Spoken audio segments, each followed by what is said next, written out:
Okay, guys, let me go out here really quick.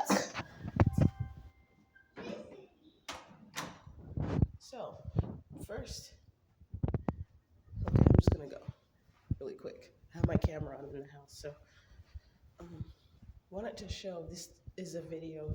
These people used to be on 10 when they was in here. That's why they got kicked out. Ain't nobody moved in there since. The door was fucked up. Look at that. They had too much going on in here. That's why they changed the lock and kicked those people out finally. They had a woman coming out screaming right here. She was standing in the hallway. She had blood all on her hands and shit. Then a dude from Five Star Cleaning Company, he used to come here. They used to have him come and clean the building. Then they stopped having them cleanup crew people come here because I asked one of them, can he help that lady call the cops to get her some help because the police was doing, they was kind of funky and I didn't want to get involved with their ass at the time and I didn't even want to call the help. So I asked somebody else too, and I don't know. Ever since then, I didn't see him working here no more because that probably was too much shit going on. They said, hell no, they ain't coming in this building to clean no more. And then the maintenance man, he was on top of it for a little bit, but then he had fell off too, as you can see. It's like on the camera, you can't really see it as good. But anyways, there's this dude named Dumont who now lives on Interstate. And I know that because of the woman that I was friends with and her and I fell off too because and it was revealed because of my light at the time. And I know I seem ratchet and hood as hell, y'all, but in person, I'm a pretty respectful person. I like even after making these videos, I still have positive contact interactions with people, even some of the gang stalkers, and they be left looking stupid, and then they want to try to start talking to me all friendly and being polite. After they see what I can see the shift in their energy, they be like, "Damn, that's why they sent one gay dude to gang stalk me." He was like, "I like her, I like her." I could tell he was being real. Yeah, nigga, because I'm a chill ass, laid back ass woman. I don't be doing all that raggedy, ratchet shit that a lot of these women out here that they don't have gang stalking that are part of the gang stalkers. It's them type of women that y'all niggas don't like, and I'm not one of them. So, anyways, Damon used to live in here, and he used to always coming in and out. Now it makes sense because back then I didn't realize I was being gang stalked. I knew something was happening to me around me, but I didn't know it was like gang stalking, like it was intentional and orchestrated. I've picked up on it. I didn't know it was as orchestrated as I found out later on. Is what I mean. Because I saw the orchestration. It's like somebody was following me, and they knew I was going to be at certain spots, so they put target bags perfectly folded up against trash cans. So as soon as I walk into the driveway off of a Canyon Road somewhere down in Beaverton, there was this apartment complex I was going to rest at because I was outside homeless for like 2 days before I went and got an apartment. I mean a hotel because I was trying to keep from spending too much money at the time, and I was in it. I had left my mom and them house after I had got my taxes that year, like back in 2022, and I made enough money from doing DoorDash and stuff that I had wind up getting taxes, and I think that shocked them. They was trying to fuck with me, but anyways, I lived down there at the end of the hall, and these two people here, and these two people were gang stalking me. They had one man come upstairs and go, and he looked at me when he got off the elevator with this look like, yeah, we finna fuck with your ass to the max. That's now that I've looked back on it, 333. I see that's why he looked at me the way he looked at me. Then he scurried down the hallway from the elevator down that hallway over there because that's where I was at when he came upstairs, and he came all the way down here and went inside the room. Then they was on a karaoke machine saying some stuff out loud, fucking with me at the time, making me hear their voices, not the other voices from whatever machine these people was using. I don't know if it was the active denial system or whatever fucking spiritual shit they had or they were using, but it was very distinct things that was being said, and whatever was being said, something in the physical realm had took place that let me know that it was an orchestration, and that the voices that I heard at that time was somebody fucking with me, because I don't hear that shit no more. And I don't take no pills for it either, so you know I'm not motherfucking lying. They had put me on risperidone because I was saying shit. And I remember when they had a guy gang stalking me coming up doing just like I was doing at one point. So I was like, oh Lord, they had got to his ass too. I could tell he didn't know what was going on. All I could do was pray from him. But they might have had him do some shit like kill somebody. It was to the point because he couldn't control himself. And I went to go get air in my tire, and they had him walk up on me at the gas station, harassing me. He was standing there watching me and just keep coming around. I didn't feel safe because I had my son with me. So anyways, Demond came out there. He was one of the men who came out. He said, "Do you live here, nigga? As long as I've been here, yo gay ass know I was motherfucking living here because you see me every motherfucking time before that night on Christmas when y'all niggas was harassing me. That and ever since then, um." Kisei told me that they kicked his ass out because they did a test and saw meth was on the walls. Like motherfucker, that's what your ass get. And he had went and got a nicer place, but he probably got paid from game stalking me. Now this is one elevator. These two ladies, they even know Kisei even knew one of the women. I don't even think one of those women are alive. One time I smelled some shit down here, literally shit, and it was smoke. It smelled like somebody passed away, and I wouldn't doubt if the people who was working at the apartments at one time had something to do with it. Now I think is this apartment that L lives in. Yeah, it is, because he always was playing his music at certain times. Tells him, "Hey!" And this is where Wesley was living. Here, you see that mark right there? That's because he went and got one of those Ring doorbell cameras after what you call it, after my phones was taken. He the only one who had a Ring doorbell on his wall, I mean on his door up here, after I had made videos of me recently talking about it. And a lot of the stuff I was talking about, he knew about it because I remember one time the trash room was working, had the chute where you could wave it and it will open up, it'll unlock, and I think it even opened up, but they went and did something to it and they fucked with it. And then I was having trouble. I was like, why did they, now they locked the trash door again. They did lock it. And I have a video on my other phone after I got out of there that they had, this time when they locked it, they put a sign up to try to cover their tracks about what they were doing fucking with me previously. So anyways, I'll get to that in another video maybe. I'm trying to keep it short. Wesley lived here, and I remember when I was having that what they called a psychosis. um, I was hearing people. Both of these apartments had somebody saying something like him and the dude down there that I showed you guys before I walked down here. And look, it's filthy. Like I don't like shit like that. It don't You don't see how it looks on the camera as good as it looks. I mean, how it as clear as it looks in person. But anyways, Wesley was living in this apartment, and he had the people that I had a dream of. A dude with sunglasses walked off of this elevator and stood here in the hall and looked at me. And I said, it's the same dude that I saw in my dream. And then he went into this apartment, and it was mostly gay men who was coming here. That's how I figured out Wesley was gay. And it was confirmed that his name was Wesley and that he was a queer male because um, Kisei told me that his name was, she was like, oh yeah, Wesley, blah, blah, blah. She was the one who was talking, and she helped me connect the dots of what the fuck was going on up here. And she had no idea. And then I told her what was happening. And she thought I sound crazy, but I know she one of the people who gonna know I was telling the truth in the future about what the fuck was going on. And I found out she might not have been a gang stalker, but she was just a hater because of things that was working out for me. And then the hole that she was in, that she got her own self in, and she was in her 40s. I'm now 32 years old. Anyways, Anthony, the one I told y'all about, he lives right here. He's the guy that was following me from this, and you see the elevator right here, right? What he doing, keep going all the way down here to this elevator. And there's also a staircase over there too. What he doing always following me to this elevator when that elevator was working for the past month or two with no outs. And it happened around that time, but he think he was gonna be able to use the excuse, oh, the elevator was out. It ain't been out because everybody up in this bitch know when the elevator out because we all gotta go use the same elevator. He was waiting at this elevator.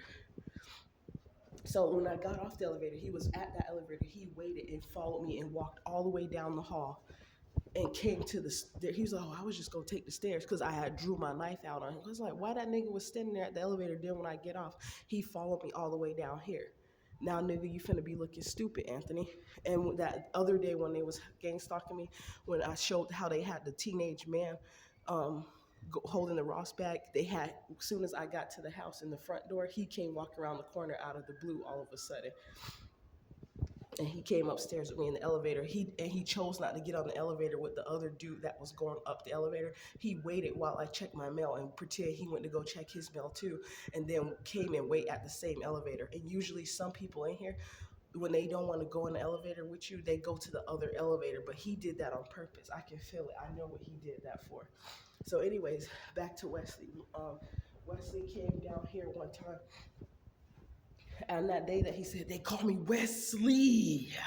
He said it just like that. And I said, okay, you dumb motherfucker, you said your name out loud. Now I know who the fuck you are, nigga.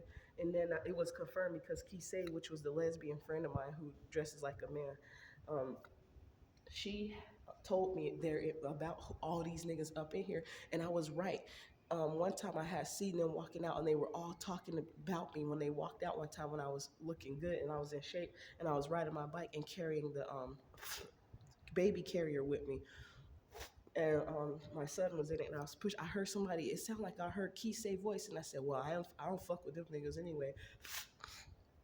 Because I wouldn't be surprised if they was gang stalkers, and I was right.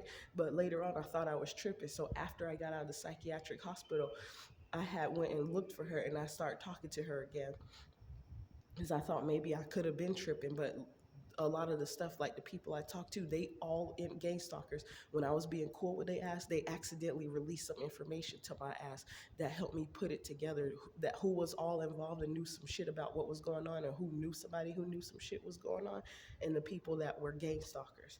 They motherfucking ass is so damn dumb. That's why it was bound for this to happen. That's how I know, obviously, a lot of murders that people got away with, the motherfucking government officials had to be in on it or bribe some kind of way for them to not solve some of these crimes that have been solved. And that's why I do everything I do to make sure y'all niggas know I'm bold to tell my story so people can know how these people work together. And there's people who've been trying to speak out about this stuff in the past, but they didn't get a chance to because of people taking their ass out before they got a chance. Excuse me. So I just wanted to show you guys how this place. And then I remember they had this lady talk about some. It's time for her to go back to hell. It was some. I don't see that lady no more. It was they had a homeless black woman named Tashonda or Tashika or something like that. She know who I'm talking about. She was gang stalking me at one point, and I gave her a place to stay. I let her come in my apartment. She said she needed to take a shower real bad. She came in there stealing stuff. I was like, when I saw that, I kicked her ass. I was like, get on out of here. I was like, no, ma'am, you got to go. When I asked her if she did something that I clearly saw she did, and she still tried to lie, I kicked her ass on out of there. So, anyways, before I go back in the apartment, they had this trash room. See, they have signs up now to pretend because people weren't putting their garbage down the chute. And part of the reason why is because they kept locking it on us. So it was a maintenance man that was here fucking with some shit. It's only a person who got the keys to everything who can fuck with some shit. And you see how it looks fucking filthy now. It has a kid mirror that you can wave. And they just put this in here not too long ago. Because somebody, when I woke up, like maybe an hour ago, I heard somebody come in here. So you used to be able to wave this and it'll turn green and then it will open. But now then they came and did some shit with it where they had locked it one point, and then I was struggling. I said, why is it not open? And they saw me on the camera. So they were fuck with me and they thought it was funny, but out of the blue, Wesley came down the hallway and showed me how it works. He was like, here, it worked like this. It was clockwork the way he came out. That's how I knew that it was the timing they sent him. I didn't fully know at that moment, at that time, but I'm very sure, I'm very certain at this moment, at this time now, looking back, that that's what was going on. And I was waving it and it wouldn't turn green anymore. Now they have it where you don't wave and open it opens. You have to pull it open now. And look, when you wave, it don't even turn green no more. They did some shit to it to cover their ass because they knew I was making videos about what was going on. And when this thing was first, I think this was a newer shoot they had got, and I said, oh cool, they got this new wave one in here, and then you could pull it open. um, It'll open up for you without you having to pull it open. And at one point, it wasn't even opening or nothing. And one time, I actually did try to pull it. It was locked, so it couldn't open. So people was putting their trash on the floor because somebody was fucking with it for some reason. I knew that I think they weren't paying the garbage bill because they was fucking with people. They was paying people around here to fuck with people. So that's why for a good while they didn't even fix the vandalism of the window because they didn't have the money to do it, because the bitches that was involved was paying motherfuckers off to fuck with people like myself in this building. And I know I'm not the only one who stay here who get gang stalk, or they probably moved out by now. But they, like, I couldn't do it, and Wesley came down. He's like, oh, it's like this simple. And I know that it was locked before, but he gonna come and unlock it. I mean, came and opened it after that night because they was playing with me. I'm not explaining it very well, but it's just I don't want to spend too much time talking about no damn trash room. So that's how I'm mostly making this video because of a woman telling me I have to stop engaging in the gang stalking, because my son is soaking up everything. He gonna soak it up regardless, because they fucking with me whether I'm at home or whether I'm out in public, whether I'm in a vehicle, whether I'm in an automobile, or whether I'm on my bicycle. They fucking with me. It's inevitable. That's why I engage with it. That the video where I was telling that lady that she better put her foot back on them brakes and stuff. I think she saw the first video, but the second video really showed that lady going hard in the paint. I sat there because I was eating my food, and then I wasn't even paying it no attention. Then that woman started doing some shit with her brakes. I thought she didn't want me parked behind her. She wanted to make me leave, but I wasn't leaving. I was like, I was about to leave at first because it was irritating. I'm like, why is she see me doing some shit with her brake lights? Like, she trying to fuck with me. So then, and it wasn't bothering me like that, but it just, the fact that it looked like she was doing something intentionally, it just was looking childish and ignorant. So I had got back childish right along with her, started having fun. Then she didn't like it. On the second video, you could see her finally take her ass on off, because nobody was like doing that when I first pulled up. Then as soon as I parked the car and turned the car off, oh no, not as soon as I turned the car off, but as soon as I got straight and parked, parallel park, then that's when she started doing that. And she did it for 15 minutes straight. And that's when I knew it was something that was going on. Like, she was doing it intentionally. Then after about 30 minutes, I was like, okay, now this lady doing the most. Then that's when I started recording the second video about her, the first or the second video. And she had been there for about 45 minutes doing the same. I'm like, baby, ain't your foot tired by now? And then I started to think maybe she was having trouble trying to start her car or something. So then I was thinking to get out the car to get my jumper cables to help her get some power in her car. Y'all clearly saw that woman car didn't have no problem. Yes, Papa, I'm right here. Okay, guys. He laughed. But yeah, I just wanted to tell y'all that about what was going on. I'm right up here. He all right. And I got my camera on in here too. That's recording us right now as I speak. So anyways, I just wanted to show you guys all that so that you know that I'm not crazy to the point where I'm just having fun gang stalking these, not gang stalking these people, but her feeding into the harassment. Like this woman said when I was telling that woman, yeah, girl, I'm gonna show these gang stalkers you ain't doing your job the right way, because you got tired, you took a break. You're supposed to be continuously putting your foot on that brake, messing with me. So, hey, baby boy. So yeah. So I just want to show you guys that, so you know that it's for a reason that I started doing that to these people, because they do it indefinitely. Uh-huh. They do it indefinitely. So there's no getting around it. So that's why I do what you um see me doing. Like when it look like I'm having fun recording their ass and telling them and being all in their face, it's because they know I know what they're doing, but I didn't used to record them like that. I used to be like, man, these people are crazy. They're stupid. Hold on, baby. Hold on, y'all, real quick. Yep, it's open.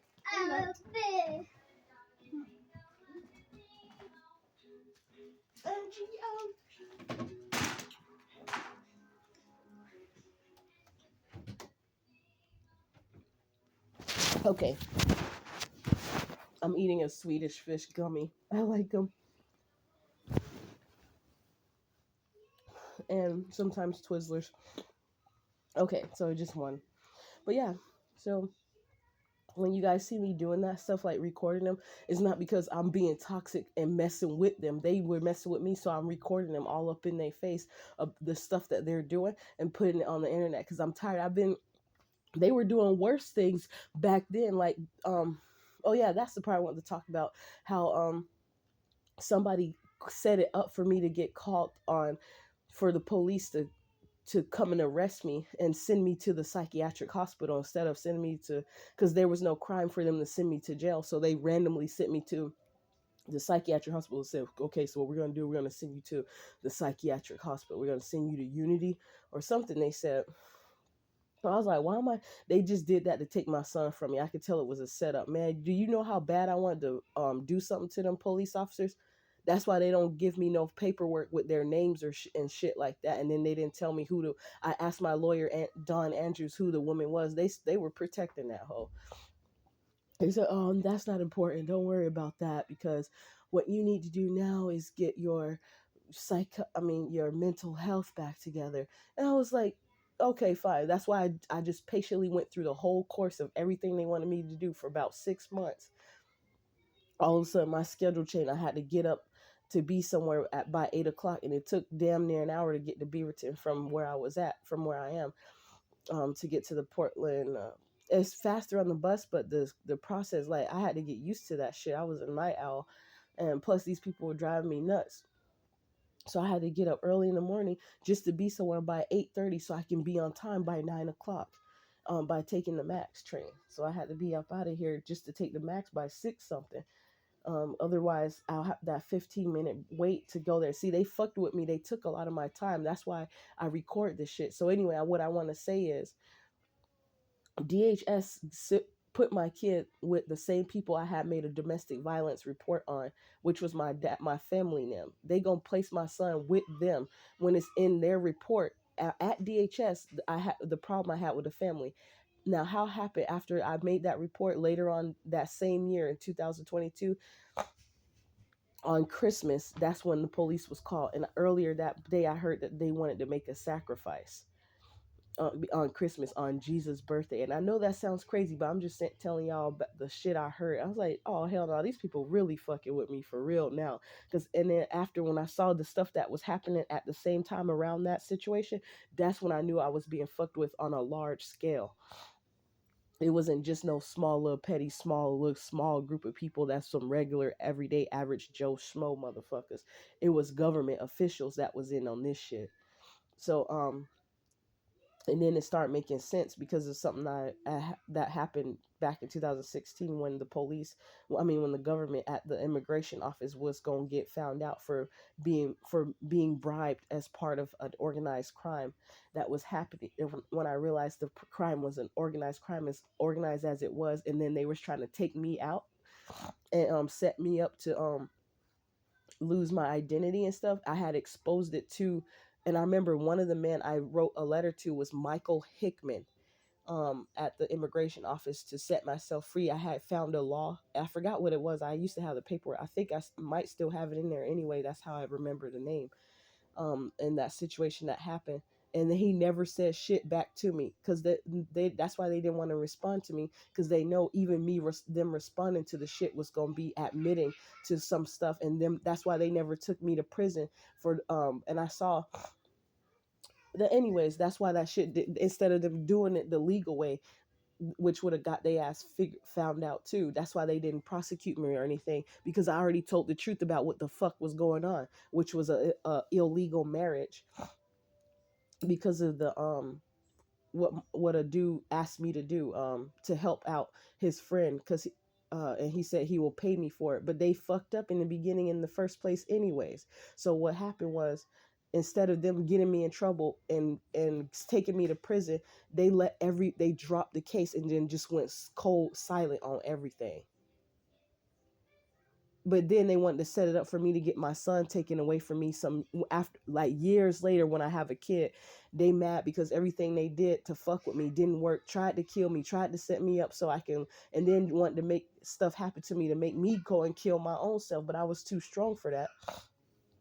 So then now they resulted to sending me to the psychiatric hospital so it can look like I was a crazy bitch. I'm crazy, y'all, but I'm not crazy mentally how they trying to say I'm crazy, like I'm a lunatic or I'm a psycho to the point where I just do random shit and don't take no thought for what I do.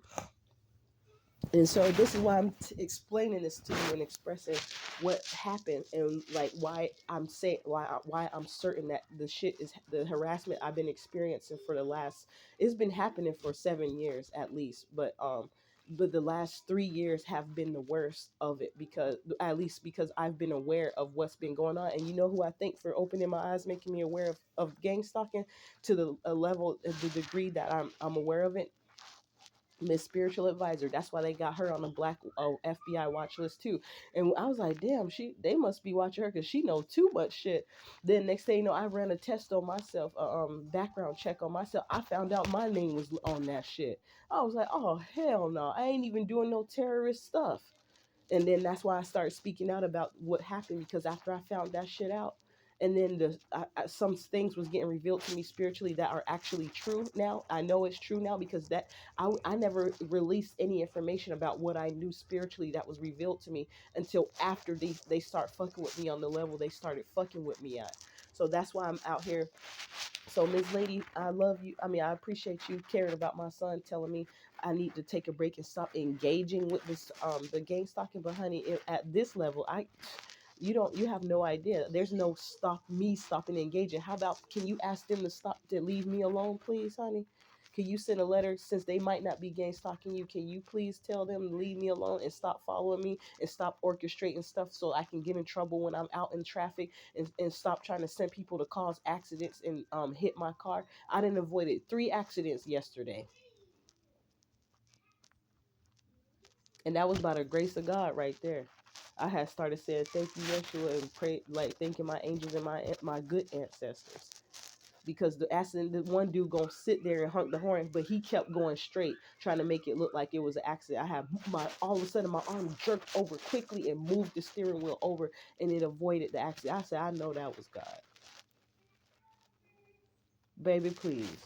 They be doing all kind of stuff out here, and then they fuck with me in the house. So honey, I'm sorry, baby, I can't stop engaging with them because they're the ones who's coming to bother me, sweetie. I'm sorry, ma'am. So I apologize that you see my child going through this with me, but there's other people that got more than one child and they going through this. That's why I'm putting my story out here on the internet for people to see straight up what's going on. Because these motherfuckers already know where I live. They've been sending people over to find me. I didn't know who these men were, and it was grown as men. Some of y'all out here sleeping and married to these same men who out here gang stalking people like me. That's another reason why I put my story out here like that. So thank you, baby. I appreciate you for asking me that question and giving me your advice, because it led me to tell what's real and why I do what I do. These motherfuckers don't care about us.